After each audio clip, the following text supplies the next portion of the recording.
Hello guys, baga nagaan gara YouTube channel kiyyaa deebtan jechaa guyyaa irraa immoo barnoota akkaan amanamaa fi ajaa'ibsiisaa tokko isiniif qabadhee dhufeera. Kiriptoo haariyaa yookaan immoo kiriptoo karansii haariyaa isiniif qabadhee dhufeera. Guyyaa irraa immoo gatiinsi akka malee ol kaatee jirti. Kunoo yoo na amanuu baattan jalqaba irratti kiroomoo appii kasan seentanii waa'ee nama isiniin joo kan gootanii gatiinsi amma akkamitti akka jirtuu fi akkasumas duraan namni kamiyyuu shakkee akkuma bitcoin namni shakketti kunis kiriptoo ajaa'ibaa namni hanga ammaa shakkaa jiru. Garuu amma deemtanii yoo kiriptoo sana waa'ee paay kiriptoo karansii jettanii sarchi gootanii jechuudha Google keessatti. Kunoo akkuma agartan gaahis takkittiinsi doolaara 34.44 USD seenteera. Namni kamiyyuu shakkee wanti kun amanuu dadhabee guyyaa irraa immoo kunoo baalaansiin isii doolaara 34tti hisaabamtee jirti. Namni kamiyyuu bilbila harkaa qabdan osoo viidiyoo kana hin ilaalin dura sarchi godhatanii waan paay kiriptoo karansii akkam akka taate yoo ilaaltan kunoo tokkittiinsi doolaara 34 taatee jirti. Namni kamiyyuu amanuu hin dandeenye guyyaa irraas kiriptoon haareen bara 2024 carraa guddaa qabdu jira. Guyyaa irraa immoo akkamiin akka eegaltanii fi akkasumas namoota viidiyoo kana ilaaltaniif paay takka bilisaan akkamiin akka argattanii fi akkasumas akkamiin akka maayii gootan isin agarsiisa. Paay takka bilisaan argachuu jechuun gaayis doolaara 34 bilisaan argachuudha. Wanti kun qaalaa adeemti akkamitti wiistiroo goonaa akkamiin mazaggabannaa akkamitti boonasii akka fudhannu ammoo wal duraa duubaan isin agarsiisa. Viidiyoo kana keessatti obsaan akka na hordoftan isin affeerra gaayis.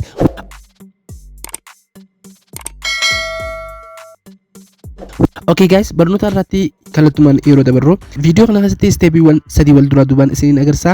Akkamitti aappii kana keessatti akkamitti boonasii jalqaba irratti akkamiin akka fudhattan waliin ilaalla. Kana jechuun namni kamiyyuu paay takka bilisaan akkamiin akka argattan viidiyoo kana keessatti steep by steepiin isiniin agarsiisa. Steepii viidiyoo kana sirriitti hordoftan wantoota afur ni bartu guys. Takkaffaa irratti aappiin kun akkamitti maayin akka godhuu fi akkamitti akka mazaggabattan ni bartu. Akkamitti boonasii akka fudhattanii fi akkasumas aappii kana keessaa akkamitti akka baaftan waa hunda kanneen isin agarsiisu ta'a jechuudha. Akkasumas namoota viidiyoo hanga dhumaa daawwataniif dhuma viidiyoo kana irratti iccitii aappii kanaa guddaa waan isin agarsiisuuf namni kamiyyuu karaa TikTok akkasumas bashannana garaagaraatti osoo hin fiine barnoota kana sirriitti akka hordoftan isin affeereera guys. Jalqaba irratti namni viidiyoo kana daawwachuu jiraattan kamiyyuu maal gootan liinkii takka description isiniif kaayetiin jira. Description jala seentanii ni filattu yookaan ammoo komentii iddoo komentiitti kanatan komentii jalqabaa dheettanii pin taatee jirti jechuudha. Komentii san jalatti liinkii pin taatee jirtu isa liinkii jedhu ni filattu jechuudha. Hubachiisaa yeroo liinkii filattan iskaamarri yookaan ammoo hattoonni hedduun liinkii hin taane achi isinii kaanii waan isin hataniif liinkiin an isinii kaa'u isa pin taate chaanala kiyya isa pin jedhu jalqaba irratti tan argamtu jechuudha. San ni filattu jechuudha. Isa liinkii jedhu kana yeroo filattan browserii itti isin dabarsa. Browserii kamitti akka fayyadamuu barbaadan isin agarsiisa. Isa kiroomoo kana yoo fayyadamtan baay'ee bareedaadha. Isa kiroomoo kana ni filadha. Linkiin keenya asitti nu dabarsa jechuudha. Jala kanarratti isa Pi Network use referral code isa jedhu kun akkuma agartan jala kanarratti isa download jedhu kana kallattumaan ni filattu. Kallattumaan gara Play Store kiyyaa na dabarsa jechuudha guys. Aappiin kun haala kanaan isiniif fida. Bilbila keenya irratti download ni goona jechuudha. Bilbila keenya irratti ni buufna. Fakkeenyaaf isa install jooni filadha. Open isa joo kana ni filattu guys. Amma step itti hojii irra seennu geenyerraa isa kana open isa joo ni filattu. Isa open joo kana yeroo filattu kallattumaan aappii keenya keessa nu naqa. Kunoo wantoota lama isiniif fida. Takkaffaa continue with Facebook fi akkasumas continue with phone number isiniif fida. Sana booda isa continue with phone number ni filadha. Haala kana naaf fida. Isa kana irratti country kiyya irratti jechuudha United States naaf fida. Isa kana jijjiiruudhaaf jalqaba irratti mallattoo gadii tanaan ni tuqaastanii sana booda isa search joo kana irratti Itoophiyaa jettan fakkeenyaaf biyya jirtan jechuudha. Namoonni Saudi Arabiyaa jirtan Saudi Arabiyaa gootuu akkasumas Qatarii fi kanneen kana fakkaatan keessa jirtan haala kanaan lakkoofsa bilbilaa amma fayyadamaa jirtan filachuudhaan jechuudha. Ani fakkeenyaaf Itoophiyaa keessa waan hin jiruuf isa Itoophiyaa joo kana ni filadha. Sana booda kun akkuma agartan +25 waan naan jira. Sana booda lakkoofsa kiyya 0 osoo hin taane jalqaba 9 irraa eegalee itti guutaa jechuudha. Fakkeenyaaf 9 Okay, kun akkuma agartan lakkoofsa kiyya kana haala kanaan ittiin guutaa. Sana booda isa submit joo kana ni filadha. Submit isa joo kana haala kanaan yeroo filadhu wantoota lama naaf fida guys. Akkuma agartan isa passwordii joo kana habba lama naaf fida. Fakkeenyaaf isa passwordii joo kana ittiin guutaa. Fakkeenyaaf passwordii maqaa keessanii fi akkasumas lakkoofsa wal keessa maktan baay'ee bareedaadha. Fakkeenyaaf an haala kanaan haatti guutu. Kaapitaal qubee guddaa goone jechuudha.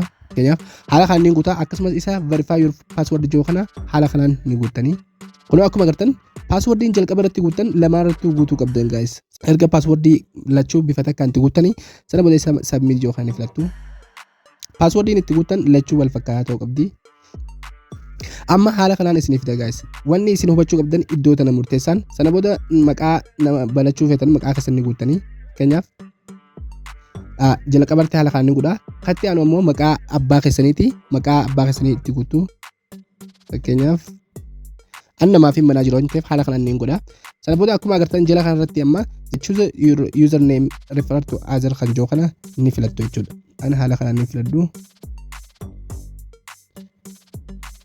haala kanaan username ni godhattu yeroo takka lakkoofsi asirratti barreeffame isin asirratti barreeffatan nama biraatiin yoo banamee ta'e haala kanaan isin diimeessa yoo isin diimeessa immoo lakkoofsa kana jalatti lakkoofsa itti hidhatanii yeroo nama afeertan namni kana fayyadama jechuudha haala kanaan erga gootanii isa submit joo kana ni filattu sana booda amma verification isin fida motorcycle iska isaanii filattu fakkeenyaaf gubbaa irratti waan inni isin jechuudha fakkeenyaaf makiinaa isin fiduu mala makiinaa keessaa filattu akkasumas motora ni filattu akkasumas steering ni filattu jechuudha qoqqobii isa qal'aa rabbaan isa yoo isin fide haala saniin footoo amma isin agarsiistu na keessaa filattanii isa verify jettu ni gootu jechuudha fakkeenyaaf yoo as keessatti wanni inni isin gaafatu hin jiraanne immoo isa skip joo kana filattu fakkeenyaaf as keessatti motorcycle na gaafate motorcycle as keessatti yoo arke hundi ni filadha akka lama sadii akkasuma haala kanaan kuno akkuma agartan suuraa motorcycle guututti ni filadha sana booda isa next joo ni filadha ammas traffic light nanja traffic light hun ifa traffica guututti footoo irratti kaniin arkee guutumattu ni filadha sana booda isa verify joo ni filadha tan haala kanaan asitti ni dabarsaa jechuudha guys amma bakki guddoon asii jechuudha invitation code dha jechuudha invitation code kana keessatti namoonni invitation amma isin agarsiisu kana guutan marti keessanuu paay takka yookaan ammoo $34 bilisaan guyyaa irraa ni filattu jechuudha invitation code isa joo kanarratti maal gootu amma maaliin godhaa asirratti invitation code kana ni guuta invitation code kun akkuma agartan haala kanaan ni guuta jechuudha MURRETIPS99 yoo guutuu qabdan sirriitti bakka tanatti sirriitti hubadhaa invitationiin asirratti guutan kun ammoo paay takka bilisaan isinii kannaa jechuudha maqaa chaanala kiyyaa gootanii 99 cinatti hidhatanii jechuudha haala kanaan qalbii takkaan yoo guutanii sana booda submit isa joo ni filattu guys okay akkuma agartan kunoo isa get start joo kana ni filattu